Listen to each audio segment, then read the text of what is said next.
Hi there, it's Carol with Carol B Crafts. Today we'll be making card number 1 in my You're Inspiring and Flying Home online class.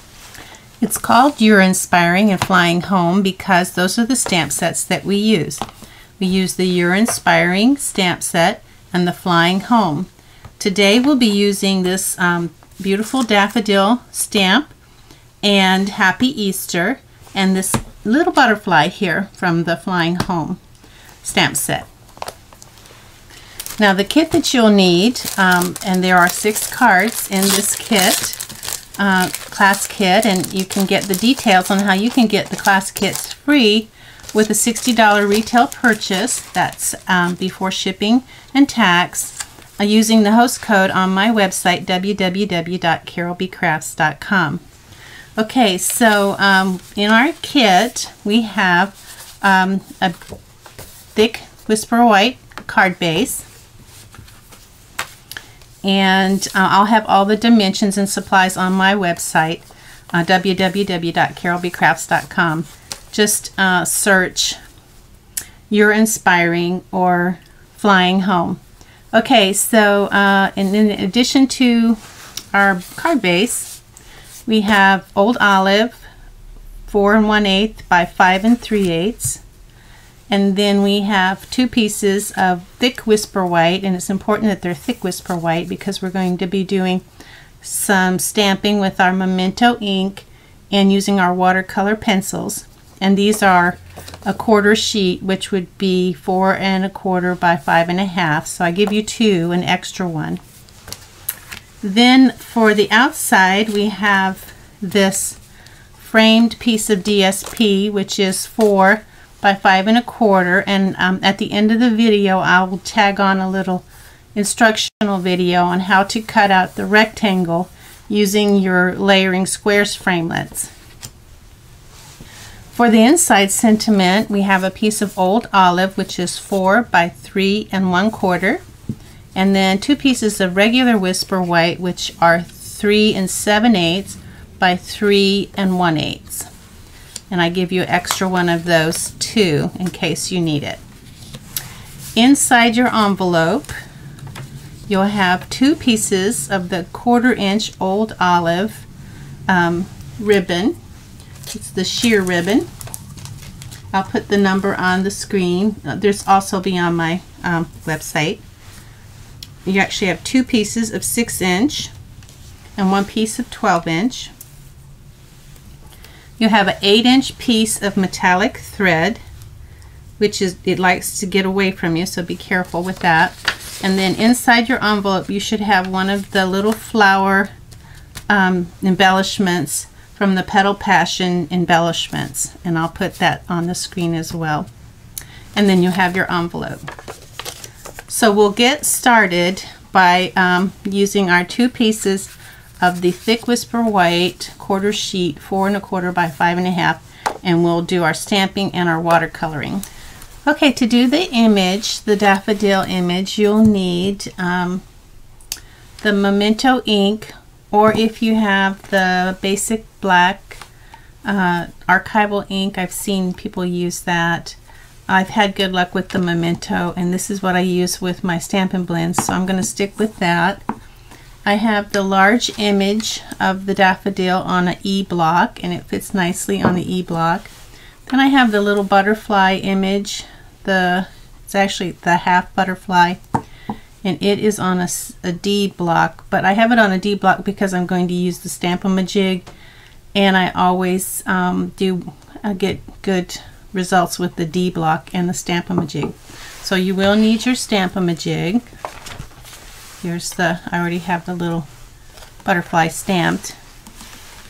And for your pencils, you're going to need Calypso Coral, Old Olive, the Early Espresso, and Daffodil Delight. And you might need a pencil sharpener. You'll need a piece of napkin or paper towel, and your blender pen, and one of your aqua painters, but you don't want any water in your aqua painter. You want it dry. So you can choose through, that comes with two, you can hit, there's a longer and a shorter, either one I think you can use, whichever one you like to use. So the first time you stamp with this stamp, I would do some practicing on a piece of scratch paper, because it took me a little bit to get it kind of seasoned in. There's some finer detail that you really have to work to make sure you get ink in there. So try it on a different, not on your good paper that I give you, but on some of your scratch paper. Practice with it, and also practice with your pencils too, so that you don't have you feel comfortable with them when you get ready to do the actual project. So let me clear this away. Okay, so we're ready to stamp our image, and we don't need to use our Pierce mat because these are red rubber stamps, so we'll just use a flat surface. Get your ink out, whether it's Memento or the archival, and ink up your stamp. Now, the first time I used this stamp, I had a hard time, and you can even see now that inside the image where the daffodil is, it's hard to get the ink on that. So what I did is I actually took it and rubbed it, and I got a lot better results with that. Just rubbed it a couple times. And when it was a newer stamp, I actually had to really rub it when I hadn't used it a few times. So once you've got it inked up, and this stamp, it does stamp really nicely. So just put it in the center. It doesn't have to be perfectly in the center, because you'll get to move it around and later if you need to adjust it. So even if it's a little wonky, that's okay. You'll get a chance to adjust it later. All right, so there's our image all ready to do, but I'm going to go ahead and do the other one, and you might want to also, just in case you have a boo-boo, it'll already be inked up and ready to go. So do this other one. So once we're done with this images, now it's time to do the butterfly. So I have my little butterfly here. Now this is the part we're going to use the Stampin' with. So get your Stampin' out and put your plastic in place and ink up your butterfly. Go straight down and straight up. Now we're going to place this butterfly just on top of this leaf here, as though it had just landed there and is kind of sitting there like butterflies do. So I'm going to put that in place, ink up my stamp again, and go straight down and straight up. Now see, my butterfly isn't quite on my leaf. I think that would be acceptable, but I actually want it on the leaf. So I'm going to try that again. Put my butterfly there on the leaf. I'm not sure what happened, but we'll try that again. Okay, I'm going to go straight down and straight up. Okay, that time I had a little bit better success. My butterfly looks like it's landing on that leaf. But this one will be perfectly acceptable too. Whichever you prefer. This one actually might look a little nicer, I guess. I'm not sure. They both look nice. So now I have to decide which one of these I want to do. I actually like this one, so I think I'm going to go with this one here, just for a different look. Now, so we're going to do, you will need a container of water, and you need just a very tiny little bit of water, because we're not going to be filling up our ink, our water, our pens, aqua pens with water. We're just going to wet the brush and use a very lightly wet brush for what we're doing. Now I like to start with the leaves, and these leaves will need old olive, and you want your tip of your pencil to not be really sharp, because you want more of a, you don't want a pencil like mark, you want kind of a shaded mark. So we're going to go ahead and lightly color our one of the leaves. We'll do one leaf at a time instead of doing them all at once, because we want to work while the image is wet. So we'll lightly color this. Maybe go over it a couple times. You don't want to make it too dark. You don't need to make it too dark this first go around. And then when you get your brush, now if your brush happens to be like this, kind of wonky on the end, just get it really wet. This is where your paper towel comes in. Let me bring in our paper towel. And you're just going to dry it off, and then you squeeze it at the end and kind of twist it, and that will bring you your point back. I'm going to be using this one, so I'm going to get this one wet, dry it off, because we don't want it really wet, we want it just slightly wet. And now I'm going to zoom in.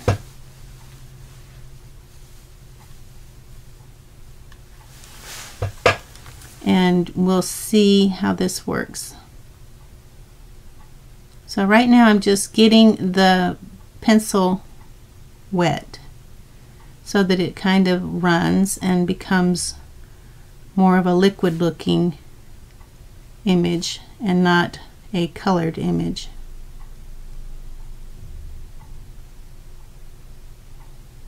Okay, and then while it's still wet, if I just wanted like a watercolor look, this would be fine, but I want it darker. So I'm going to come in while it's still wet, and I'm going to go over it again with the pencil.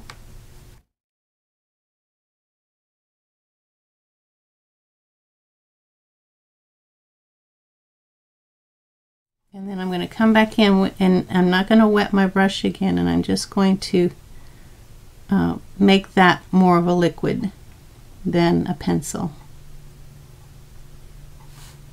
And this very fine brush, even though we're not using water in the brush, it has a nice, very fine, sharp tip, which makes this easier to do. That's why I like to use this brush.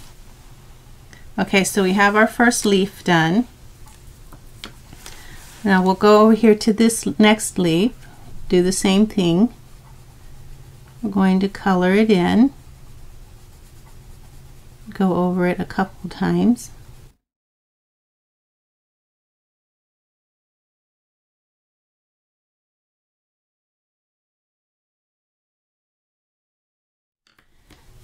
Now we're going to bring in our water. I'm just going to touch the tip of my brush to the water.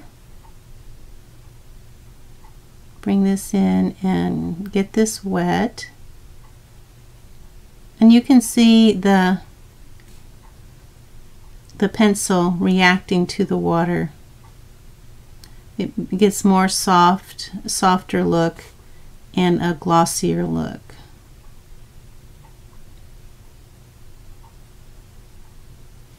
So we'll come back in and do our pencil again to get a richer color.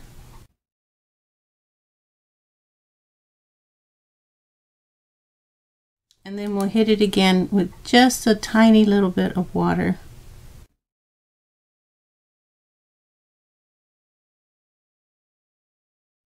Now down here at the bottom, where these and the stems of the flowers, if you want to use your blender pen instead of the water brush so that you have more control, you can do that as well. I definitely use this on the stems. So we're going to go ahead and do all of the leaves.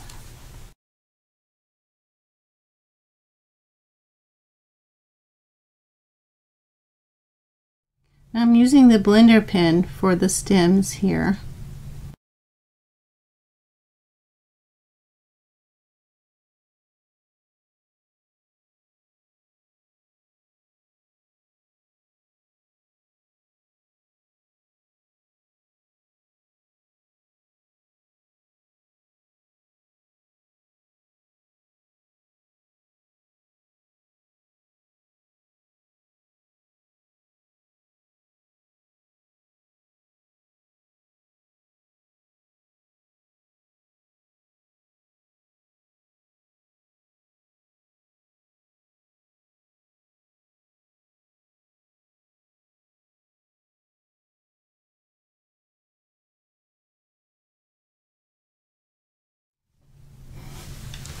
Okay, so we should be done with our leaves.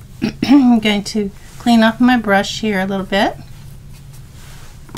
Now the flowers we're going to do in, we'll need Daffodil, Delight, the Early Espresso, and Calypso Coral.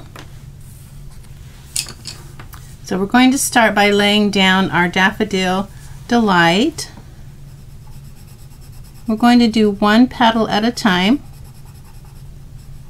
So color it a couple times. Don't press hard, just get the color on there. Then come back in with your blender brush, your water, not your blender brush, but your aqua painter. And we're just going to get that moving.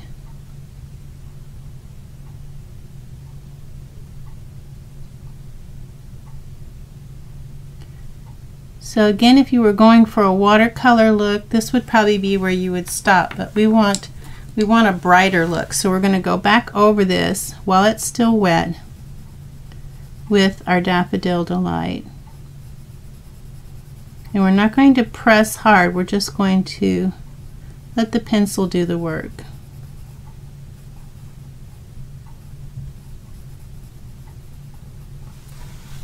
And then we'll come back in and blend that in.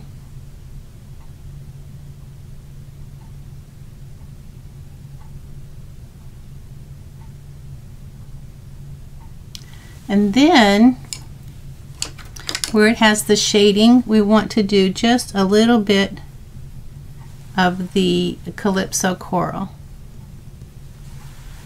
And then we'll come in and do down near the base some brown.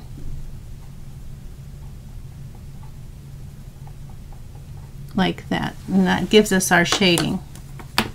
And then we're not going to wet our brush again, we're just going to kind of pull that out and leave it just like that. And we're just going to do all these petals the same way. Okay, so we gave it our good first coat. We'll come in with our water, back in with our Daffodil Delight, back in with our water, Calypso Coral, and then the brown, the Early Espresso, near the base, and then just feather it out.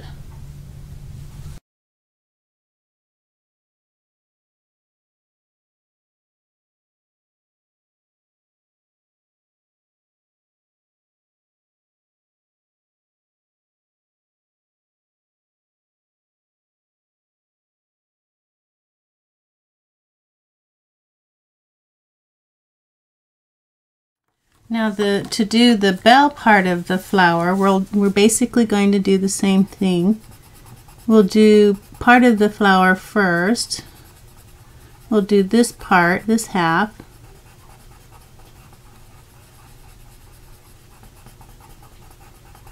Like this. And we'll bring in our water. We'll color again a second time.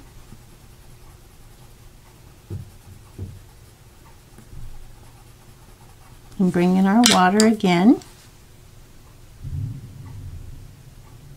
And this time we're going to use our Calypso Coral and just follow those shadings the little lines around the bell.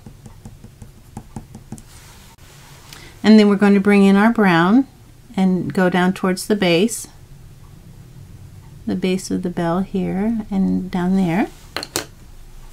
Bring our, and then feather it in or out. Up at the top, we'll feather out. Finish our bell.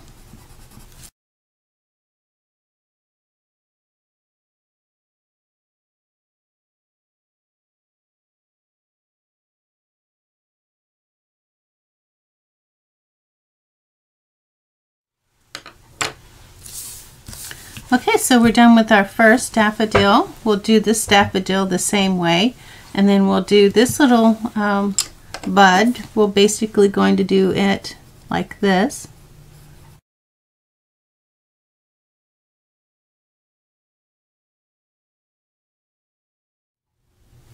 Okay, so you'll do this flower the same, and now we'll do the butterfly. Now the butterfly, we're going to use our blender pen because this is a small butterfly. So we're going to do the body of the butterfly in brown in the early espresso, and we'll come back in with our blender pen.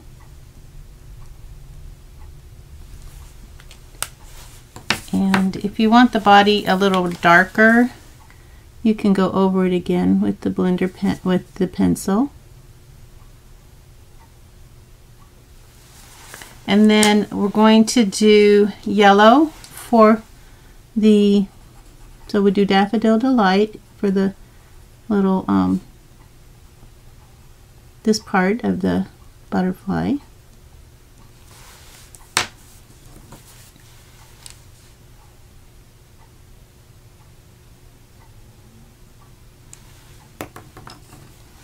And I just use my water, but you can use your blender pen if, because this is a small area. So you probably will want to use your blender pen. Just be sure you clean it after you use the brown. Okay, and then lastly we're going to do Calypso Coral for the bulk of the butterfly.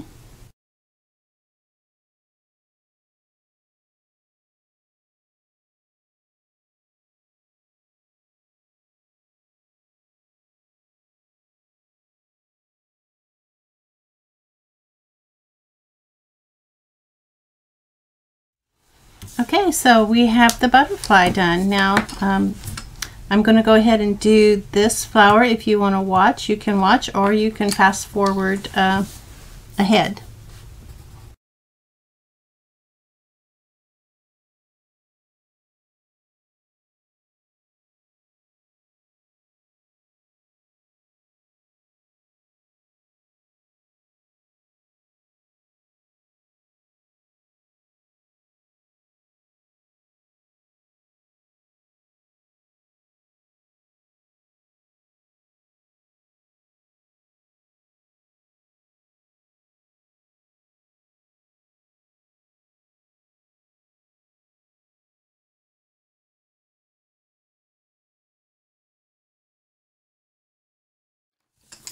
Now we're ready to stamp our inside sentiment.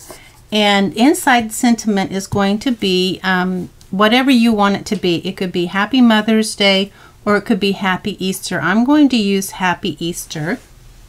But you can see that there are, you could put Happy Birthday. And I've even, on the inside of this, I masked off the Because of You, I Am Me.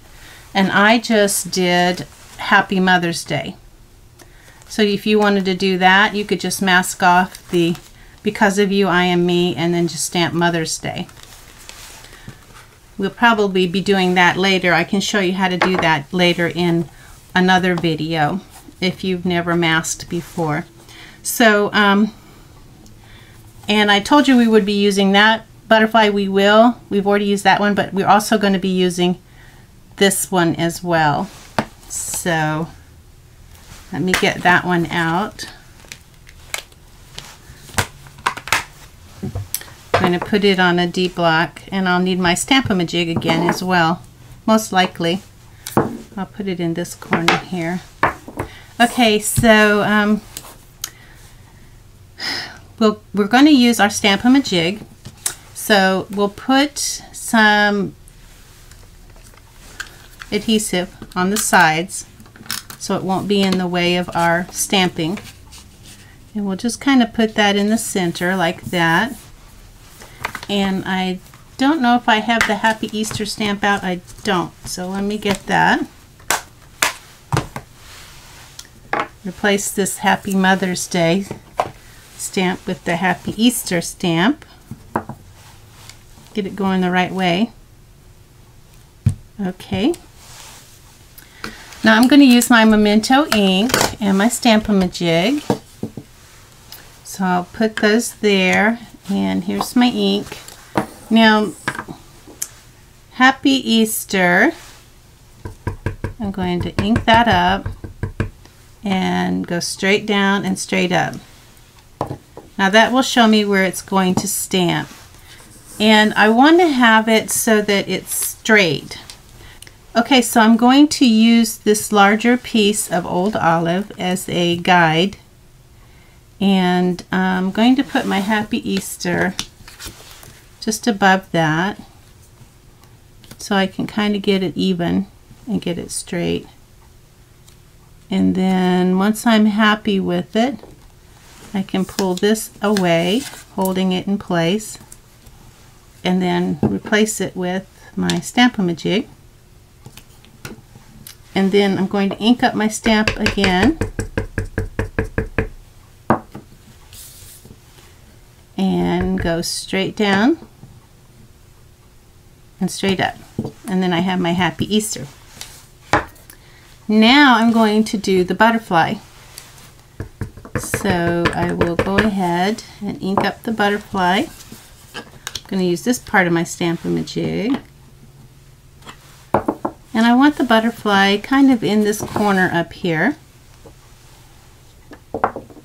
like this, and I'll color it as well later. So I'm going to put that in place and ink up my butterfly again and go straight down and straight up.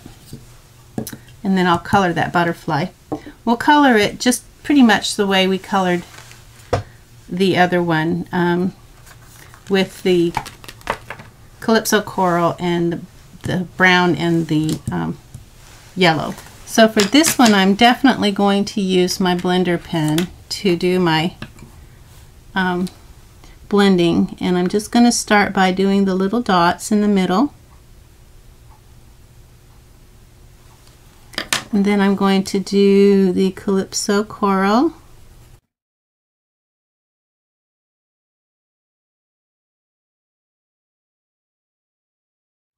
and then I'm going to do the brown. Now this won't be quite as bold, and I need a piece of scratch paper. So I use this as my scratch paper to clean off my brush. So I'm going to go ahead and do the Calypso Coral. And then clean my brush off and do the yellow. And then I'll do the brown. And then for the outside, I'll do the Calypso Coral a little bit more here.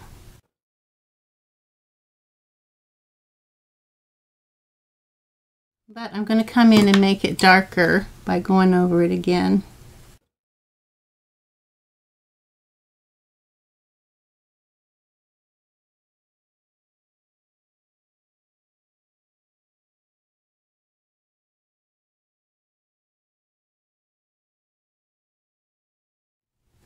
Okay, so we have our little butterfly.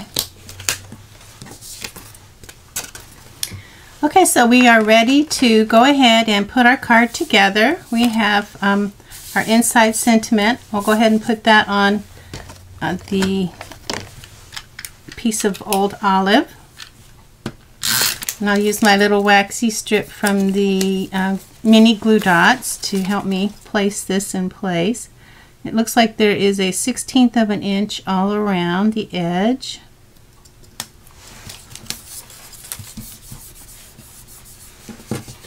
And now we'll go ahead and get our bone folder and fold with the valley facing us. We're going to fold away and increase our fold.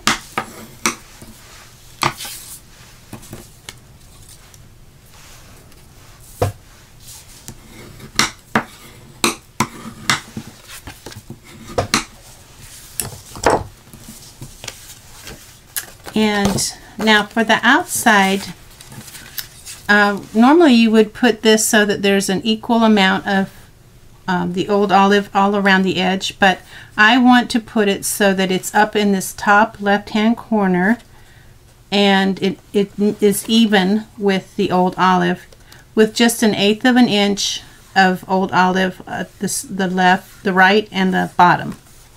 But if you want to put it centered, you could do that as well. Before we put it on our card, we need to bring in our daffodil. I don't know why I want to call that a gladiola. And then you can see how we are going to be able to frame it.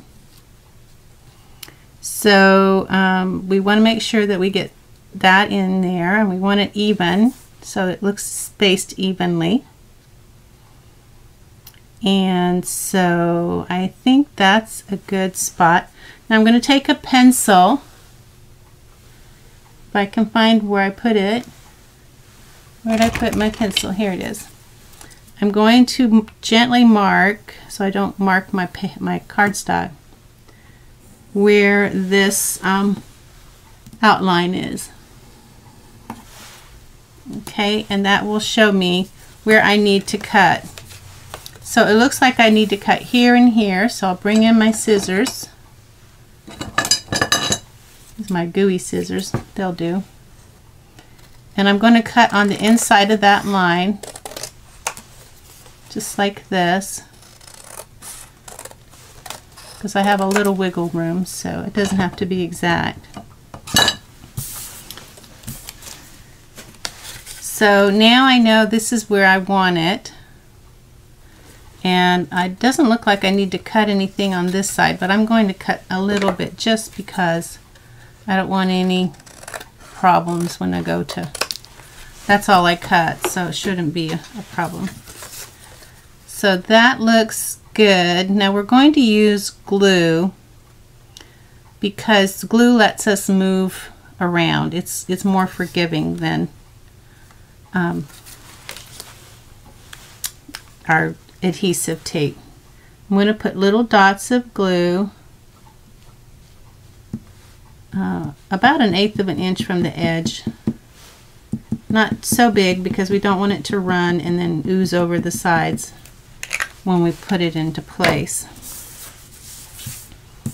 So gently, as much as you can, decide where you want it and then place it down, because you don't have a lot of wiggle room. You do have some. Okay, I think that's good right there.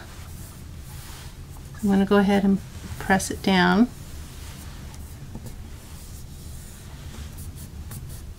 Let it sit for a minute while it dries and adheres.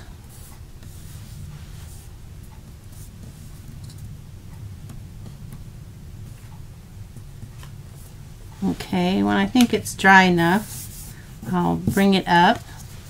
Make sure it's not sticking over any of the edges. Now it's ready to put on our old olive. And again, we're going to put it in that top left-hand corner, like that.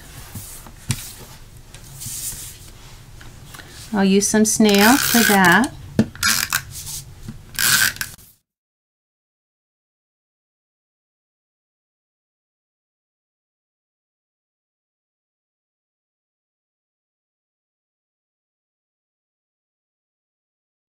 Now it's ready to go on our card front, but before we do that, we have to put our ribbon on.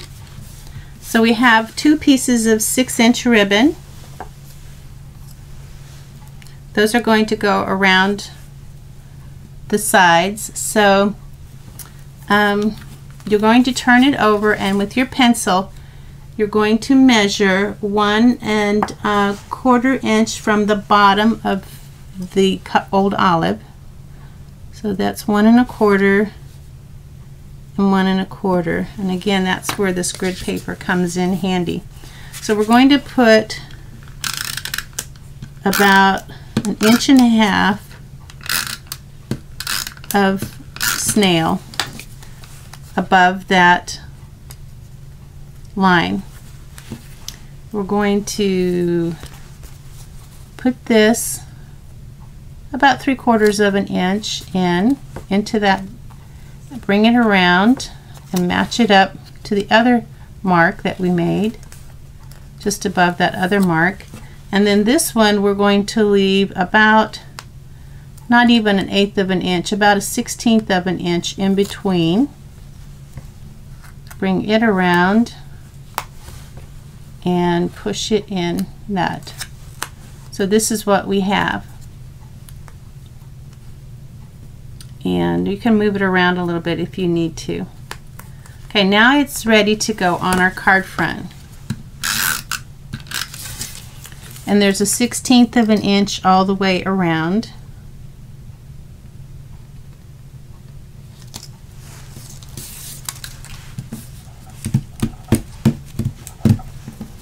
Okay, so we have our card on the front. We'll go ahead and put the inside sentiment in.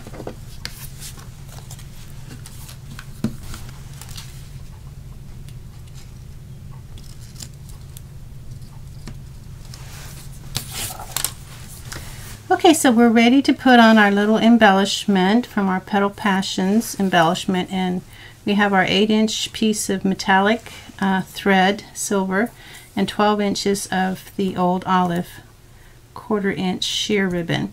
So to me this is the hardest part of the whole card. So because this thread is so difficult to work with, it's so fine I can hardly feel it between my fingers. So we'll go ahead and get started on that. I'll zoom in.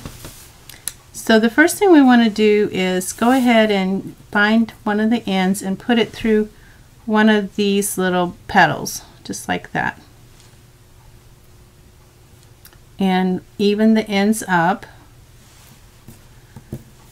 and hopefully you can see we get the ends pretty even. Okay, now we're going to tie a couple of knots, so we're just going to basically cross over and push it through that loop that we just made, and then pull it so that the ends stay even as much as possible.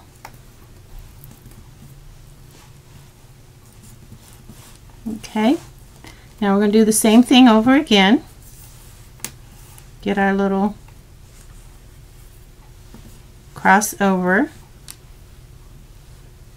and then bring it through the loop that we just made.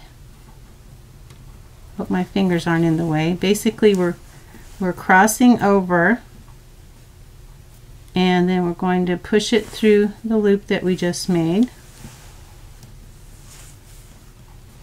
and then we're going to tie it tight down here.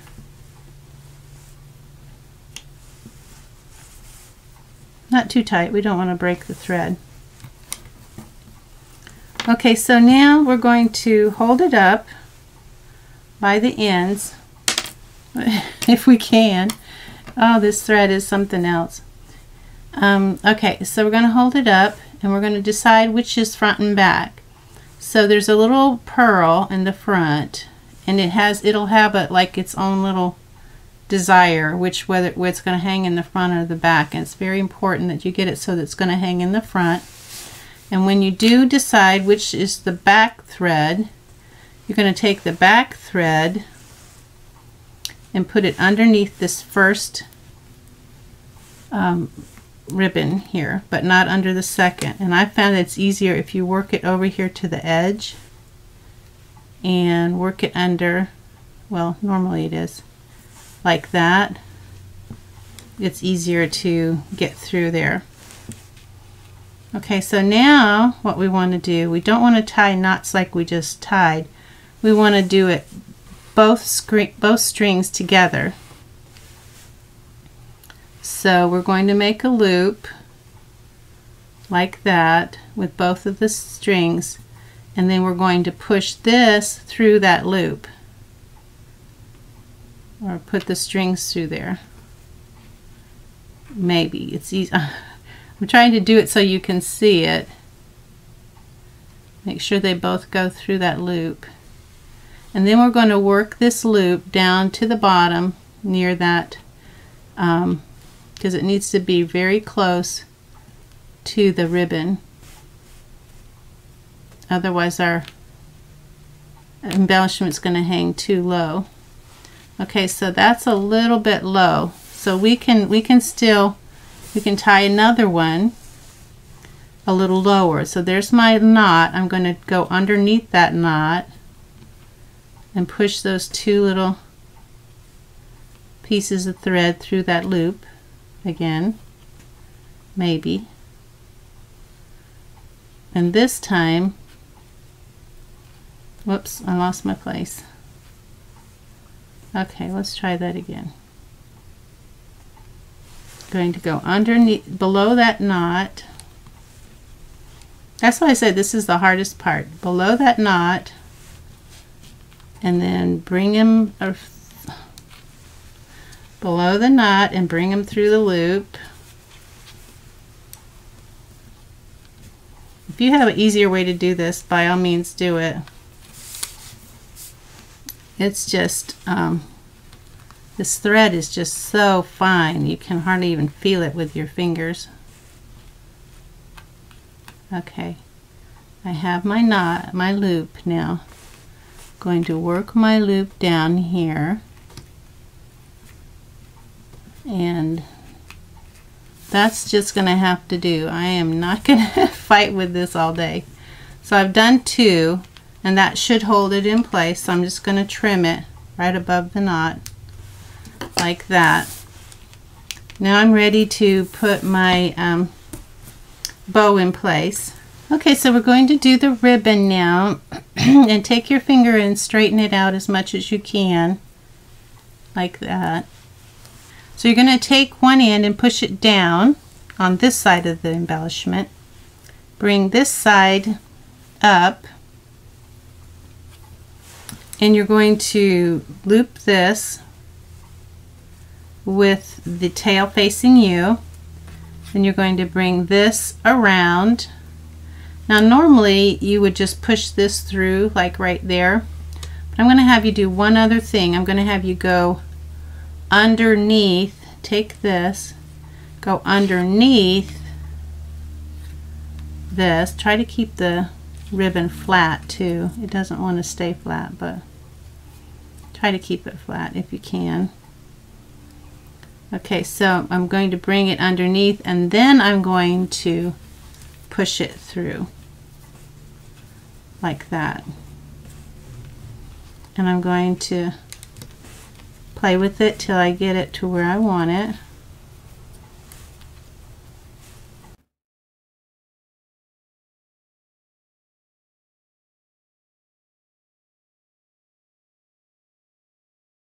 Okay, so once you've played with it enough to get it to where you want it, go ahead and take some scissors and snip off the ends at an angle like that. And now we have our card number 1. And somehow we got through that. that was a workout. But it's a beautiful Easter card that anyone would love to get. And so if you're interested and you don't have the card kit yet, check out my website www.carolbcrafts.com to find out how you can get it free. And also stay tuned so that you can see how I made the rectangle in case you want to do that. So thanks for watching, and I'll see you in the next video. Bye now. Okay, so I told you I would show you how I made this cutout here, since this is a rectangle and we don't have a rectangle die, so I have to kind of compromise and come up with my own rectangle. So I'm using the largest square die from the Layering Squares Framelits dies, and you'll need some tape, either a washi tape. I like to use the Scotch Magic tape. It works really well for me, and it comes off. It doesn't leave a gooey mess behind. And it helps if you have a grid paper for this. So I just kind of, this is a 4 by 5 1/4 inch of the DSP. And I just kind of line it up here in the middle, 2 inches on each side. So to begin with, I want 1/4 inch from the top. So the top of my die is about 1/4 inch from the top of the DSP. And then I want it even on the sides, so I'm going to use these lines, and it looks like it's about 1/2 inch from each edge. So 1/4 inch from the top, about 1/2 inch from each edge, and that looks about even. So I'm going to go ahead, get my tape, and tape the inside, not the outside, and tape over the die and the inside of the square. So I'm going to bring my Big Shot over. Okay, so I have my Big Shot, and then I have, now if you can use either this and this as your base, if you have that. I like to use the magnetic platform. So that's what I'm going to put down, my magnetic platform. I use that most all the time. Then you'll put the acrylic plate that you're going to cut on.